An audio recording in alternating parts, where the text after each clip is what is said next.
بات ہم شروع کرتے ہیں حضرت خدیجہ طاہرہ کے خاندان کے حوالے سے کہ ان کا خاندان کیسا تھا، چونکہ ان کے بارے میں ذرا کم بات بیان کی جاتی ہے۔ حضرت خدیجہ کے والد کا نام کیا ہے؟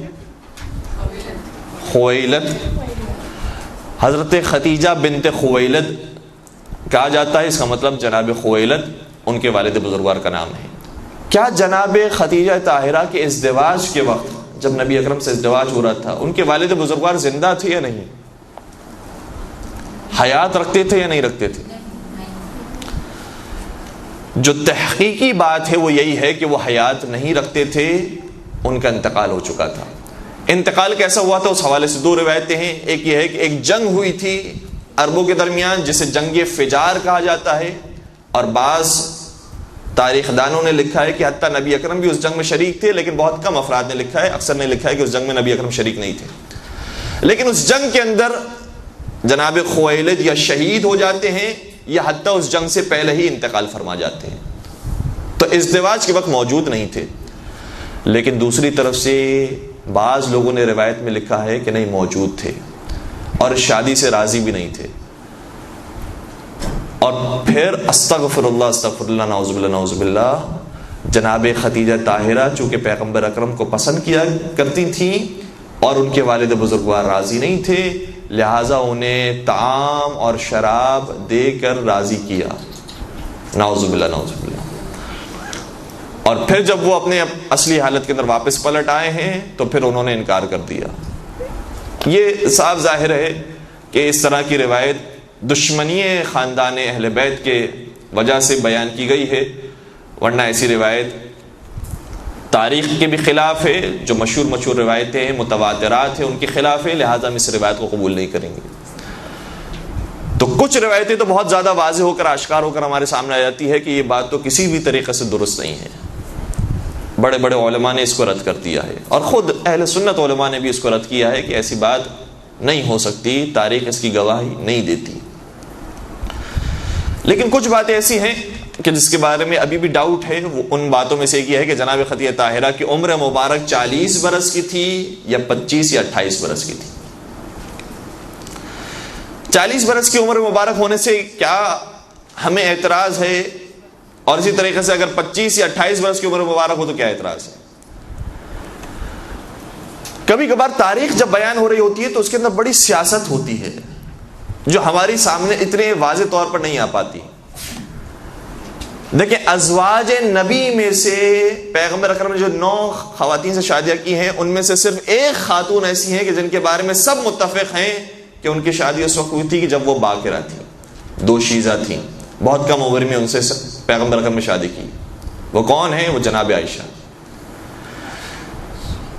لہٰذا یہ امتیاز جو انہیں حاصل ہو گیا تھا، اس امتیاز کو باقی رکھنے کے لیے ممکن ہے کہ وہ روایتیں کھڑی گئی ہوں کہ پیغمبر اکرم نے جب جناب خدیجہ طاہرہ سے شادی کی تھی تو وہ پہلے ہی 2 افراد سے شادیاں کر چکی تھیں، اور اس کے بعد جناب خدیجہ طاہرہ سے 40 برس کی عمر میں شادی کی۔ لیکن سوال ہمارا یہ ہے کہ حضرت خدیجہ طاہرہ کی جب پیغمبر اکرم سے شادی ہوئی تو پیغمبر اکرم اور حضرت خدیجہ طاہرہ کی شادی کو سن کر قریش کی عورتوں نے خدیجہ سے دوری اختیار کرنا شروع کر دی کہ جناب خدیجہ طاہرہ نے ایک غریب شخص سے، ایک ایسے شخص سے کہ جو یتیم ہیں، ان سے شادی کر لی ہے، اب ہم ان کا ساتھ نہیں دیں گے۔ تو جناب خدیجہ طاہرہ نے اگر پیغمبر اکرم ہی سے شادی کی ہے اور یہ پہلی شادی ہے تو بات سمجھ میں آتی ہے کہ قریش کی خواتین دور ہو جائیں گی جناب خدیجہ طاہرہ سے۔ لیکن اگر جناب خدیجہ طاہرہ پہلے بھی 2 مردوں سے شادی کر چکی ہیں جن کا کوئی خاص اسٹیٹس اور کوئی خاص مقام نہیں تھا، تو پھر قریش کی عورتوں کو تو اسی وقت ہی ان سے جدا ہو جانا چاہیے تھا۔ لیکن قریش کی عورتیں اگر ان کے ساتھ ہیں، اس کا مطلب یہ ہوا کہ ابھی تک جناب خدیجہ طاہرہ کی کوئی شادی ہی نہیں ہوئی تھی۔ جناب خدیجہ طاہرہ کی عمر مبارک ہی 28 برس کی یا 25 برس کی تھی، وہ شادی کی عمر تک نہیں پہنچی تھی، یعنی وہ شادی کی عمر سے گزر نہیں گئی تھی، 25 یا 28 برس کی عمر مبارک موجود تھی۔ بعض علماء نے صراحت کے ساتھ لکھا ہے، محرخین نے صراحت کے ساتھ لکھا ہے کہ ان کی عمر مبارک 28 برس کی یا 25 برس کی تھی۔ علماء اہل سنت بھی شامل ہیں اور اہل تشیع کے علماء بھی شامل ہیں۔ تو یہ ایک مختلف بات ہے، اختلافی بات ہے کہ جس کے بارے میں ڈیبیٹ ہو سکتی ہے، اس بات کو تحقیقی نظر سے دیکھا جا سکتا ہے۔ اگر کوئی یہ کہتا ہے کہ 40 برس کی عمر مبارک نہیں تھی تو ہم اس کی بات کو رد نہیں کر سکتے، ممکن ہے کہ 40 برس کی ہو۔ اگر کوئی کہتا ہے کہ 25 برس یا 28 برس کی عمر مبارک تھی تو ہم اس بات کو بھی رد نہیں کر سکتے، کیونکہ ممکن ہے کہ 25 یا 28 برس کی عمر مبارک ہو۔ ایک درود پڑھ دیجیے گا محمد و آل محمد۔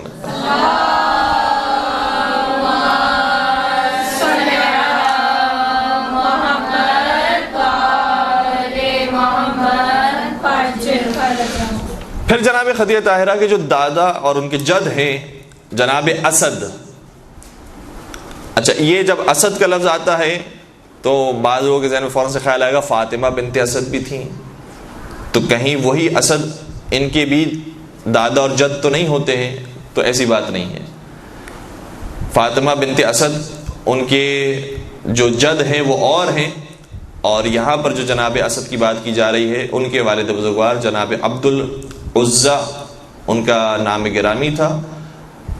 اور یہ جناب اسد وہ ہیں کہ جنہوں نے ایک اہم معاہدے کے اندر شرکت کی ہے، اور پیغمبر اکرم نے بھی اس معاہدے میں شرکت کی ہے، اور اس معاہدے کے بارے میں پیغمبر اکرم فخر محسوس کیا کرتے تھے کہ میں نے اس معاہدے میں شرکت کی ہے۔ اس معاہدے کا نام کیا ہے؟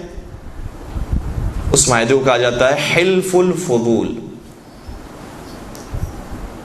اس قسم میں اور اس معاہدے کے اندر بات یہ طے ہوئی تھی کہ جب ہم ایک دوسرے سے دشمنیاں کرتے ہیں، ایک دوسرے کے مردوں کو قتل کر دیتے ہیں، تو کبھی کبھار جو مظلوم ہوتا ہے اس کے پاس اتنے پیسے نہیں ہوتے کہ قصاص ادا کر سکے، دیت ادا کر سکے۔ تو اگر اس کے پاس دیت کے پیسے نہیں ہوں گے تو ہم سب مل کر اس مظلوم کا ساتھ دیں گے تاکہ وہ دیت کی رقم کو ادا کر سکے۔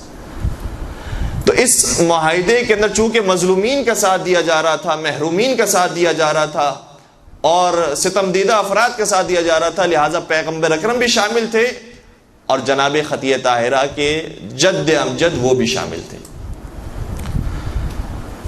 اور ظاہر سی بات ہے کہ پیغمبر اکرم کی عمر مبارک بہت کم تھی، جناب اسد کی عمر مبارک کافی زیادہ تھی، اور وہی سرکردہ افراد کے اندر شامل تھے کہ جن کے ساتھ بیعت ہوئی تھی۔ تو جناب اسد اسی طریقے سے معلوم یہ ہوتا ہے کہ پہلے ہی سے اخلاقیات کی طرف رجحان تھا، اور ان کی اولاد کا اسی طریقے سے اخلاقیات کی طرف رجحان تھا۔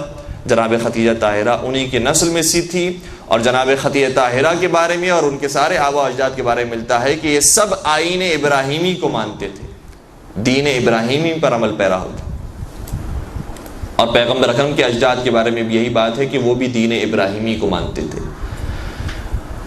تو قریش میں سے، مکہ میں سے کچھ افراد وہ تھے کہ جو بت پرستی نہیں کیا کرتے تھے، باقی سب بتوں کو پوجا کرتے تھے۔ وہ افراد جو بت پرستی نہیں کیا کرتے تھے ان میں جناب خدیجہ طاہرہ بھی شامل ہیں، جناب ابو طالب بھی شامل ہیں، جناب ابو عبداللہ بھی شامل ہیں، یہ پورا بنی ہاشم کا گھرانہ بھی شامل ہے، اور جناب خدیجہ طاہرہ کا گھرانہ بھی شامل ہے۔ البتہ جناب خدیجہ طاہرہ کے کچھ افراد وہ تھے کہ جنہوں نے جب یہ محسوس کیا کہ بت پرستی غلط عمل ہے تو وہ مختلف علاقوں میں نکل گئے صحیح دین کو تلاش کرنے کے لیے۔ تو بعض نے مسیحیت کو اپنا لیا، بعض نے یہودیت کو اپنا لیا، اور بعض جناب ابراہیم کے دین پر عمل پیرا ہوئے۔ البتہ اس زمانے میں جتنے بھی دین حق تھے انہی دین حق پر عمل کرنے والے یہ افراد تھے، ان میں سے کوئی بھی شخص ایسا نہیں تھا جو بت پرستی کرنے والا ہو۔ یہ ان کے خاندان کی شان میں سے شان ہے کہ یہ ابتدا ہی سے انہوں نے کبھی بھی بتوں کے سامنے سر نہیں جھکایا، کبھی بت پرستی نہیں کی، اور کبھی شرک نہیں کیا۔ اب ایک بات جناب خدیجہ طاہرہ کی مال و دولت کے حوالے سے دیکھیں، اب میں یہی تاریخ کی بات آپ کی بیان کروں گا۔ جب تاریخ میں بات کسی کے بارے میں بیان ہوتی ہے تو اتنی زیادہ بھی بیان کر دی جاتی ہے جو افراد کے قریب پہنچ جاتی ہے، اور کبھی تفریط پر بات آ جاتی ہے۔ جناب خدیجہ طاہرہ کے بارے میں ایک روایت یہ بیان ہوئی ہے کہ ان کے پاس 80,000 اونٹ موجود تھے، جنہیں وہ یمن، جنہیں وہ مصر اور جنہیں وہ شام بھیجا کرتی تھی تاکہ وہاں سے تجارت کرے، اور بہت ان کا مال و دولت، ان کی ثروت اتنی زیادہ تھی کہ جو مکہ میں کسی کے بھی برابر نہیں تھی۔ سوال یہ پیدا ہوتا ہے کہ حضرت خدیجہ کے پاس اتنی دولت آئی کہاں سے؟ کوئی معجزہ ہو گیا، کوئی کرامت ہو گئی، اتنی دولت کیسے آ گئی؟ جناب ابو طالب کے پاس دولت نہیں ہے، جناب عبداللہ کے پاس دولت نہیں ہے، بڑے بڑے قریش کے افراد کے پاس دولت نہیں ہے، جناب خدیجہ کے پاس دولت کیسے آ گئی؟ تو تاریخ کے مطالعے کے بعد یہ پتہ چلتا ہے کہ ان کے پاس جو دولت آئی تھی وہ ان کے والد بزرگوار سے میراث میں انہیں ملی تھی، اور اس میراث سے جو دولت ملی تھی اسی میراث کی دولت کو انہوں نے پروان چڑھایا ہے اور تجارت کے ذریعے، مزاربہ کے ذریعے اپنی دولت میں اضافہ کیا ہے۔ تو آپ محسوس کریں کہ جو دولت میراث کے ذریعے ملی ہو وہ اس قدر زیادہ تو نہیں ہو سکتی۔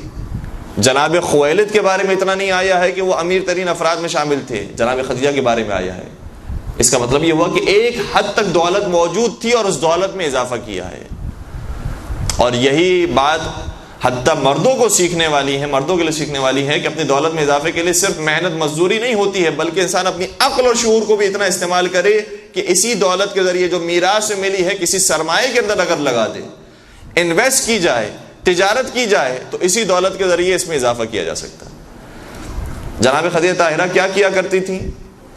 جو روایت کے اندر تحقیق سے بات سمجھ میں آتی ہے وہ یہ ہے کہ مختلف لوگوں سے رابطہ کر کے اور ان سے یہ کہا کرتی تھی کہ آپ اگر تجارتی کاروان لے کر جا رہے ہیں تو آپ کو جتنا فائدہ ہوگا اس فائدے کو ہم نصف کر لیں گے، اور آدھا فائدہ آپ رکھیے گا، آدھا فائدہ ہم۔ لہٰذا جناب خدیجہ کا مال استعمال ہوتا تھا اور وہ مال پھر فائدے کی صورت میں جناب خدیجہ طاہرہ کو ملتا تھا، اور اس میں سب سے بڑا نام جناب میسرہ کا نام ہے، جو جناب خدیجہ طاہرہ کے غلام تھے، انہیں بھیجا کرتی تھیں، اور شام کی طرف وہ روانہ ہوئے، مختلف علاقوں کی طرف روانہ ہوئے، اور جناب خدیجہ کے مال میں اضافہ ہوا۔ پھر میسرہ نے ہی اور اسی طریقے سے جناب خدیجہ طاہرہ نے محسوس کیا کہ اسی مکہ کے اندر ایک شخص ایسا پایا جاتا ہے جسے صادق اور امین کہا جاتا ہے، اگر اسے میں نے بھیج دیا تجارت کرنے کے لیے تو واقعاً بہت سود حاصل کر کے وہ آئے گا، بہت پروفٹ حاصل کر کے وہ آئے گا۔ لہذا پیغمبر اکرم سے حضرت خدیجہ طاہرہ کی ملاقات ہوئی، اور پھر جناب خدیجہ طاہرہ نے جب پیغمبر اکرم کو بھیجا ہے تو پھر اتنا مال جناب خدیجہ طاہرہ کی خدمت میں پیغمبر لے کر آئے جو اس سے پہلے کسی تاجر نے اور کسی غلام نے پیش نہیں کیا، وہ مال پیغمبر اکرم لے کر آئے۔ اور اس کے بعد سے جناب خدیجہ طاہرہ کے دل میں احساس پیدا ہوا کہ پیغمبر اکرم واقعاً صادق اور امین ہے، جو انہوں نے کام کیے تھے ویسے ہی عمل کر کے دکھایا۔ اور پھر جناب میسرہ نے جو رپورٹ پیش کی ہے کہ یہ شخص جہاں جہاں گیا، میں نے دیکھا کہ گرمی کا وقت تھا، دھوپ کا وقت تھا، ہم سب پر تپش محسوس ہوتی تھی، لیکن میں نے کیا دیکھا کہ یہ جہاں جاتا ہے بادل اس کے ساتھ ساتھ چلتا ہے۔ میں نے کیا محسوس کیا کہ کچھ درختوں کے قریب سے جب یہ گزرا ہے تو پھر درختوں سے آواز آ رہی تھی سبحان اللہ والحمد للہ ولا الہ الا اللہ واللہ اکبر۔ تو یہ شخص کوئی معمولی ہستی نہیں ہے۔ لہٰذا جناب خدیجہ طاہرہ نے پھر پیشکش کی۔ اب بہت ساری باتیں ہیں کہ جو ہماری شادی سے بڑی ہٹ کر انجام پائی ہے، ہمارے رسم و رواج سے ہٹ کر انجام پائی ہے، اور میں آپ کی خدمت بیان کرنے کی کوشش بھی کروں گا اور اس کے بعد احمد تمام کر دوں گا کہ اس شادی کے اندر کچھ چیزیں ہیں کہ جو ہمارے رسم و رواج سے اور کچھ چیزیں ہیں کہ جو حتیٰ جاہلیت کے رسم و رواج سے ہی مختلف ہیں۔ سب سے پہلی بات یہی کہ جناب خدیجہ طاہرہ نے پیشکش کی۔ یہ بات ہمیں بتا رہی ہے کہ کبھی کبھار انسان اگر کسی کے اخلاق کو دیکھ لے، کسی کی دینداری کو دیکھ لے، کسی کے خوف خدا کو دیکھ لے، تو پھر اس بات کا انتظار نہ کرے کہ وہ پیشکش کرے۔ ممکن ہے کہ اگر انتظار کیا جائے تو پھر یہ بہترین رشتہ ہاتھوں سے چلا جائے، اور جو آج کل یہ ہو رہا ہے، بعض لوگ اتنا انتظار کرتے ہیں کہ ان کی بیٹیاں بڑی ہو گئی ہیں، بزرگ ہو گئی ہیں۔ اسی طریقے سے اگر لڑکوں کے اندر یہ بات پیدا ہو جائے اور اچھے رشتے ہاتھوں چلے جائیں تو بہتر یہ ہوتا ہے۔ جناب خدیجہ طاہرہ کی سیرت سے ہمیں درس ملا ہے کہ جب کوئی بہترین رشتہ نظر آئے تو پھر رشتہ مانگنے میں پہل کی جائے، چاہے وہ خاتون ہو چاہے وہ مرد ہو۔ البتہ طریقہ شائستگی کے ساتھ اپنایا جائے، جس طریقے سے جناب خدیجہ طاہرہ نے بھی اپنایا، اپنے چچا کو بھیجا اور پیغمبر کے چچا کے ذریعے بات ہوئی۔ جناب ورقہ ابن نوفل گئے ہیں اور سامنے سے جناب ابو طالب علیہ السلام آئے، اور اس طریقے سے رشتہ طے پایا ہے۔ دوسری بات یہ کہ جناب خدیجہ طاہرہ نے جس کا انتخاب کیا ہے وہ مال و دولت کے اعتبار سے بظاہر پست تھے اور مال و دولت ان کے پاس موجود نہیں تھا، تو یہ بھی ہمیں ایک بہترین نقطے کی طرف اشارہ کیا ہے کہ اگر تم صاحب ثروت ہو، تم صاحب دولت ہو، تو صرف دولت مندوں کے اوپر نظر نہ ہو بلکہ صاحب کردار کے اوپر نظر ہو، صاحب اخلاق کے اوپر نظر ہو۔ تو جناب خدیجہ طاہرہ نے پیغمبر اکرم کا انتخاب فرمایا۔ جو بالکل اس معاشرے سے بھی ہٹ کرتا ہے، اور آج کے معاشرے میں بھی عام طور پہ یہی سوچا جاتا ہے. کسی نے بڑا خوبصورت جملہ کہا کہ کسی غریب کا رشتہ کسی کے پاس آیا، کہنے لگا کہ باقی سب باتیں تو ٹھیک ہیں لیکن یہ بیچارہ غریب ہے، تو میں رشتہ جو ہے وہ ان کو نہیں دے سکتا اپنی بیٹی کا. تھوڑے دنوں کے بعد کسی امیر آدمی کا رشتہ آیا، لیکن وہ بڑا بد اخلاق تھا، بے دین تھا، شرابی تھا. جب وہ رشتہ آیا تو فوراً سے قبول کر لیا. تو کہا کہ بھائی تم تو دیندار کو دینے والے تھے، یہ تو بے دین ہے، شرابی ہے. کہا انشاءاللہ خدا اس کی اصلاح فرمائے گا. تو جب دین کا معاملہ آتا ہے تو کہتے ہیں انشاءاللہ پروردگار اصلاح فرمائے گا. دولت کے معاملے میں بھی یہی کہنا چاہیے کہ انشاءاللہ پروردگار اس کے مال میں رزق دے گا اور اسے دولت عطا فرمائے گا. اور جناب خدیجہ طاہرہ نے وہی کام کیا کہ دین کی خاطر، اخلاق کی خاطر جس چیز کے لیے قدم آگے بڑھایا تھا. کتنے ہی رشتے ایسے تھے جو اس زمانے میں بڑے بڑے امیروں کے رشتے تھے، لیکن اگر ان سے جناب خدیجہ طاہرہ کی شادی ہوئی ہوتی تو آج جناب خدیجہ کا کوئی نام لیوا بھی نہیں ہوتا. لیکن جناب خدیجہ نے چونکہ اخلاق کو دیکھا ہے، دینداری کو دیکھا ہے، لہذا آج ہر ایک جناب خدیجہ طاہرہ کو سلام پیش کرتا ہے.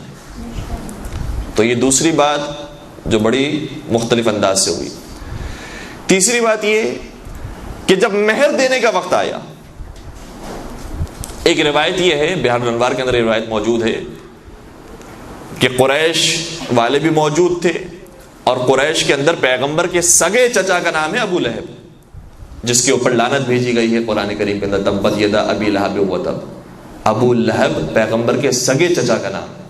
ابو لہب بھی موجود ہے. بعض روایتیں کہتی ہیں ابو جہل بھی موجود تھا، اس نے جملہ کہا ہے، بعض کے مطابق ابو لہب نے جملہ کہا کہ جب یہ رشتہ طے ہو رہا تھا اور مہر کی بات آئی تو جناب خدیجہ طاہرہ نے پیغام بھجوایا کہ مہر ہم اپنا خود ادا کریں گے، پیغمبر کو ہم زحمت نہیں دیں گے. یعنی اس کا مطلب یہ ہوا کہ جو مہر میں نے بیان کیا ہے وہ مہر میں ہدیے کے طور پر پیغمبر کو دے دوں گی، پیغمبر مجھے وہی ہدیہ واپس کر دیں گے. تو جیسے یہ بات طے ہوئی، جناب ابو طالب نے بات قبول کر لی. کہا جیسے آپ مناسب سمجھے یہ بات ہم نے قبول کر لی. تو پھر ابو لہب کھڑا ہو گیا اور کہا اے ابو طالب تجھے کیا ہو گیا ہے کہ ہم پر اب یہ وقت آ گیا ہے کہ ہمارے مردوں کا مہر عورتیں ادا کریں گی. تو جناب ابو طالب نے کتنا خوبصورت جواب دیا کہ اے ابو لہب، اگر مرد تیرے جیسے ہوں تو عورتیں تیرا کم مہر بھی ادا کرنے کو تیار نہیں ہوتی، اور اگر مرد محمد عربی جیسا ہو تو عورت کے پاس جتنا کچھ مال و دولت ہو سب ان پر نچھاور کرنے کے لیے تیار ہو جاتی. تو نے بات کی ہے ٹھیک، وہ اپنے لحاظ سے ٹھیک کی ہے، لیکن محمد عربی کو دیکھو، ان کے لیے جناب خدیجہ سب کچھ دینے کے لیے تیار ہیں. تو یہ تیسری بات یہ کہ مہر عام طور پر خاتون زیادہ سے زیادہ رکھنے کی کوشش کرتی ہیں کہ خدا نہ خاصہ طلاق کے وقت اگر کوئی مسئلہ پیش آئے تو کم از کم مہر کی رقم مل جائے. جناب خدیجہ طاہرہ نے نہ صرف یہ کہ مہر نہیں رکھا، کہا کہ یہ جو سب کچھ ہے وہ بھی آپ کو میں دینے کے لیے تیار ہوں. یہ بات بڑی مختلف نظر آتی ہے. اور چوتھی اور آخری بات کہ پیغمبر اکرم نہ صرف یہ کہ جناب خدیجہ طاہرہ کی زندگی میں ان کی تعریف کیا کرتے تھے، بلکہ جب دوسری خواتین سے شادی کر لی تو ان خواتین کے سامنے بھی جناب خدیجہ طاہرہ کو یاد کیا کرتے تھے. ورنہ کسی بھی ایک عام عقل مند انسان کو بھی ہم نے نہیں دیکھا ہے کہ جو سوتنوں کے سامنے تعریف کرنے والا ہو. جناب خدیجہ طاہرہ یہ وہ خاتون ہیں کہ دیگر ازواج کے سامنے بھی نبی اکرم جناب خدیجہ طاہرہ کو یاد کیا کرتے تھے. اس کا مطلب یہ ہوا کہ خدیجہ طاہرہ اس معراج پر فائز تھی کہ پیغمبر اکرم نہ صرف یہ کہ عام محفلوں میں جناب خدیجہ طاہرہ کو یاد کیا کرتے تھے، بلکہ دوسری ازواج کے سامنے بھی جناب خدیجہ طاہرہ کو یاد کر کے بتا دیا کہ تم میرے ذہن سے ہر چیز مٹا سکتی ہو، خدیجہ کی یاد کو نہیں مٹا سکتی. تم سے شادیاں ہو چکی ہیں، ازدواج ہو چکا ہے، لیکن جناب خدیجہ طاہرہ کی جو سیرت تھی وہ کسی کے اندر بھی نہیں پائی جاتی ہے. اور جناب خدیجہ طاہرہ نے کیا کچھ قربان نہیں کیا شیب ابی طالب کے اندر. واقعی یہ وہ ایام تھے جس میں اگر پیغمبر اکرم کو خدیجہ طاہرہ کی مدد نہ ملی ہوتی تو شیب ابی طالب میں مسلمان برداشت نہیں کر سکتے تھے. لیکن نہ صرف یہ کہ جناب خدیجہ طاہرہ نے اپنا مال دیا، بلکہ خود وہ غذا کھاتی تھیں جو غلام نہیں کھایا کرتے تھے، جو فقیر نہیں کھایا کرتے تھے. اور وہی غذا کھاتے کھاتے جناب خدیجہ طاہرہ اس دنیا سے رخصت ہو گئی۔ جب مرنے کا وقت قریب آیا، نبی اکرم کو بلایا، کہا یا رسول اللہ میں نے آپ سے کبھی کچھ نہیں مانگا ہے، صرف ایک درخواست ہے، اور درخواست یہ ہے کہ یا رسول اللہ جب مجھے لحد میں اتارے تو اپنے لباس کا کفن دیجیے گا۔ پیغمبر اکرم نے نہ صرف یہ کہ اپنے لباس کا کفن دیا ہے بلکہ خود بھی لحد میں اترے، جناب خدیجہ طاہرہ کی لحد کو درست کیا، ان کی آرام کا انتظام کیا، اور اس کے بعد جب لحد کی مٹی کو برابر کر کے اٹھے ہیں تو حضرت زہرا نے سوال کیا بابا جان میری ماں کو آپ کہاں چھوڑ کر آ گئے، میری مادر گرامی کو کہاں چھوڑ کر آ گئے؟ بڑی مظلوم ہے جناب خدیجہ طاہرہ اور بڑی مظلومہ ہے جناب زہرا، لیکن میں دونوں خواتین سے ہاتھ جوڑ کر عرض کروں گا کہ ابھی آپ کے خاندان پر مصائب کا آغاز ہوا ہے۔ اے خدیجہ طاہرہ آپ نے فرمایا کہ مجھے کفن دے تو اپنے لباس کا کفن دے، ایک وقت وہ آئے گا جب آپ کی اولاد میں ہی ایک غریب کربلا پیدا ہوگا جو آپ کو کفن مانگنے پر کفن مل گیا وہ 3 دن تک بے کفن رہے گا۔ اجرکم علی اللہ، اجرکم علی اللہ۔ اور آپ اس دنیا سے رخصت ہوئی تو گھاس پھوس کھا کر، آپ رخصت ہوئی تو زہریلی جڑی بوٹی کھا کر، لیکن ایک وقت وہ آئے گا جب آپ ہی کی اولاد کو 3 دن کا بھوکا رکھا جائے گا، 3 دن کا بھوکا شہید کیا جائے گا۔ اور اے ام الائمہ، اے حضرت زہرا، آج آپ اپنی ماں کی جدائی کو برداشت نہ کر سکی، سوال کرنے لگی بابا جان بتائیے میری ماں کو کہاں چھوڑ کر آ گئے؟ ایک وقت وہ آئے گا جب سکینہ زلجنہ سے سوال کرے گی اے زلجنہ میرے بابا تیرے پشت پر تھے، انہیں کہاں چھوڑ کر آ گیا؟ اور جب زلجنہ اپنے لہو کو نشان اب پیش کرے گا کہ یہ لہو میرا لہو نہیں ہے، تیرے بابا کا لہو ہے جو میں پیش کر رہا ہوں، تو ایک سوال یہ ننھی سی سکینہ کریں گی اے رہ سوار، اے گھڑ سوار، یہ مجھے بتا دے جب میرے بابا کو شہید کیا جا رہا تھا تو انہیں سیراب کیا گیا تھا یا پیاسا ہی ذبح کر دیا؟